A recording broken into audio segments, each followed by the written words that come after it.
월급 관리 코치 머니하입니다. 1억을 모은다 했을 때 세 가지 방향을 먼저 생각해 보셔야 돼요. 3박자가 맞아야 돼요. 이 3박자를 가장 잘 파악할 수 있는 게 글 쓰시는 거예요. 말씀하신 게 선저축 후지출이라고 하죠. 저축 먼저 하고 지출 다음에 해라 이런 뜻인데, 제가 코칭을 하다 보니까 사람들이 선저축 후지출을 하려고 자동이체도 해두고 하더라도 결국에 쓸 사람들은 신용카드를 쓴다거나 대출을 받아서 쓴다거나 비상금 대출을 받는다거나 이런 식으로 결국에는 쓰게 돼 있더라고요. 저축 습관보다 가장 중요한 건 내 목표가 뭔지를 생각해 보는 게 가장 중요해요. 내가 동기부여가 돼야지 그 다음에 습관이 따라와요. 예를 들어서 내가 아파트를 마련을 하고 싶다, 1억을 모아서 아파트를 마련을 하고 뭔가 안정적인 가정을 꾸리고 싶다, 그리고 이런 청사진을 그려봤을 때 내가 동기부여가 된다 하시면 이거를 목표로 잡으세요. 이렇게 목표를 잡고 하나하나씩 비교를 해보시는 거예요. 예를 들어서 식비가 60만 원이다. 근데 이 식비를 내가 좀 과도하게 사용하는 것 같다. 그 기준이 내가 앞으로 1억을 모을 때 이 식비가 방해꾼이 될 것 같다 하시면 이 식비를 줄이시는 거예요. 이런 식으로 하셔야지 여러분이 습관이 잡혀요. 목표가 있어야지 동기부여가 되고 그 다음에 습관이 잡힙니다. 습관이 있더라도 동기부여가 안 되면은 진행을 하실 수가 없어요. 목표가 생겼다 보면은 내 지출이나 투자나 이런 데 관심이 많이 생겨요. 자연스럽게 생기는 생활 습관은 내 자산들을 계속 쳐다보게 돼요. 요즘에 이제 가계부 앱이나 이런 것들이 잘 나와 있잖아요. 그래서 가계부 앱 같은 것들을 계속 보게 되고 내 투자에도 관심을 계속 갖게 되는 거죠. 그러다 보면은 이제 경제 뉴스에도 관심을 가지시게 되고, 다른 자산가 분들의 습관들을 보면은 은행에 오셨을 때도 그냥 볼일만 보고 가는 게 아니라 이것저것 물어보시기도 하고, 이런 은행에 비치된 이런 뉴스들이나 브로슈어나 이런 것들을 꼭 보고 가시더라고요. 그러니까 공부하는 이 습관이 잡혀 있으신 거죠. 가계부는 무조건 써야 하는?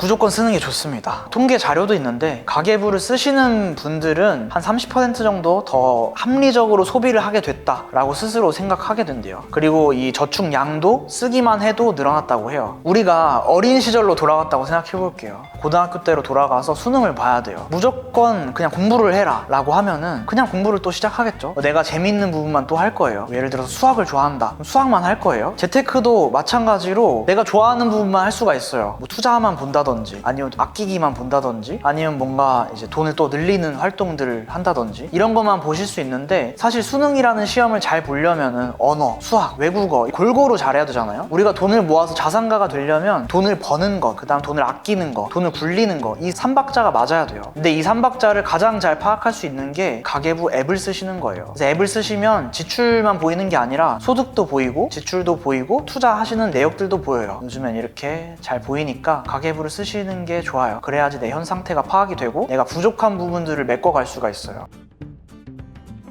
사실 돈 관리를 처음 하신다, 처음 관심을 가지셨다 하시면 은행에 가야 되나? 은행에서 뭘 물어봐야 되나? 은행에 뭐 좋은 상품이 있지 않을까? 이런 식으로 생각하실 수 있는데, 좀 더 근본적인 생각을 해야 될 것 같아요. 금융회사의 종류에 맞게 그 회사를 이용하시는 게 좋겠어요. 금융회사들은 세 종류가 있어요. 대표적으로 첫 번째 증권사가 있죠. 두 번째 은행이 있고, 세 번째가 보험회사가 있어요. 증권사는 여러분들이 돈을 굴릴 때 가시는 곳이에요. 주식, 채권, 금, 달러, 원자재 이런 여러 가지 것들을 투자하실 수가 있어요. 돈을 굴릴 때 가시는 곳이 증권사입니다. 은행은 통장을 관리한다든지 대출을 받을 때 가시는 곳이 은행이에요. 내가 통장을 잘 관리해가지고 이것저것 자동이체도 해놓고 카드도 이런 것들을 해놓고 하실 때 가시는 곳이에요, 은행은. 혹은 이제 대출을 받으시거나요. 세 번째 보험회사는 내가 어떤 미래에 위험이 있을 것 같다, 그때 돈이 부족할 것 같다 하시면 보험회사를 찾으시는 거예요. 이렇게 목적 세 가지가 구분이 되셨죠? 근데 내가 돈을 굴려야겠다 하고 은행에 가면은 목적이 안 맞잖아요. 그럼 비효율이 발생을 해요. 돈을 굴려야 되는데 은행에 가면 은행에서는 조금 더 수수료를 부과를 해서 증권사의 상품들을 가져와서 팔 수 있어요.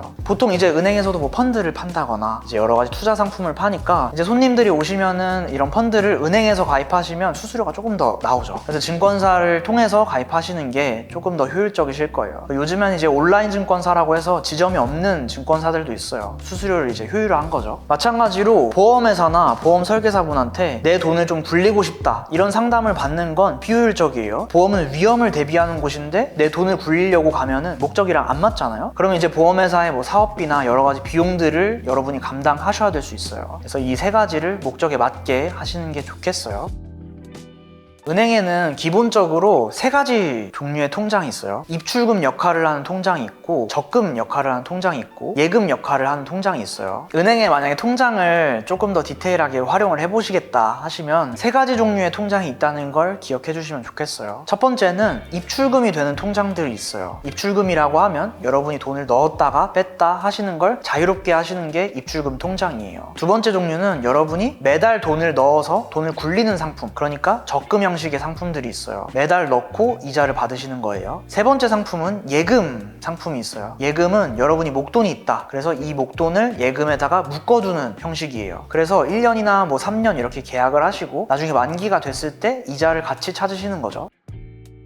은행도 종류가 있습니다. 여러분이 이 은행 종류를 뭐 디테일하게 아실 필요는 없어요. 여러분이 은행원으로 취업하실 게 아니잖아요. 그래서 이걸 아실 필요는 없고, 다만 여러분이 돈을 굴릴 때 활용할 수 있는 게 있나 없나 이 정도만 아시면 될 것 같아요. 첫 번째로 여러분이 예적금을 가입할 때 가장 먼저 고려하셔야 될 건 특판 적금이냐 특판 예금이냐. 그래서 한시적으로 이 은행들에서 어떤 이벤트성으로 특판 적금을 내냐, 이런 상품들은 여러분이 가입하시는 게 좋아요. 뭐 어떤 상품은 5% 10%까지 이자율을 주는 경우도 있어요. 이런 상품들은 1번 순위로 가입을 하셔야겠죠. 이런 특판이나 이벤트가 없다 하시면 이 상호금융이라는 은행 종류들이 있습니다. 상호금융이라고 하면 뭐 농협, 수협, 뭐 신협, 새마을금고, 이런 곳들이 상호금융으로 분류가 돼요. 그래서 이런 상호금융에는 국가에서 예적금을 가입할 때 기과세, 세금 우대 혜택을 줘요. 여러분이 예금이나 적금에 가입하시면 이 2% 이자를 준다 했을 때 바로 그대로 2% 이자를 주지 않습니다. 예를 들어서 1,000만 원짜리 예금에 가입하고 1년이 지나서 2% 이자를 받는다, 이렇게 가입을 하셨다고 해볼게요. 그럼 1,000만 원에 2%니까 20만 원의 이자를 주지 않아요. 우리나라는 이 20만 원에 대해서 15.4%의 이자 소득세를 가져가요. 이런 세금을 떼가는데, 상호금융 같은 경우는 이 15.4%를 떼가는 게 아니라 3,000만 원 한도로 1.4%만 떼가고 있어요. 그러니까 조금 더 효율적인 거죠. 그래서 일반 적금이나 예금 상품이랑 상호금융에 있는 예적금 상품이랑 비교를 해야 된다 하시면 한 0.3%를 기준으로 두고 보시는 게 좋겠어요. 예를 들어서 시중은행에서 2%짜리 상품이 있다, 그리고 상호금융에 2%짜리 상품이 있다 하시면 상호금융에서 세금 우대 혜택을 받고 2% 상품에 가입하시는 게 좋습니다. 1.7%가 이제 똑같이 되는 마지노선이에요. 이렇게 이해하시면 좋을 것 같아요. 저축은행이나 뭐 지방은행이나 이런 은행들도 특판을 할 때는 가입하시는 게 좋죠. 망할까 이런 걱정을 하시는 분들도 있는데, 우리나라에선 예금자 보호로 한 금융권당 5천만 원까지는 보호를 해주니까 너무 걱정하지 않으시고 이런 데 특판을 한다 하시면 가입해서 쓰시는 것도 좋겠어요.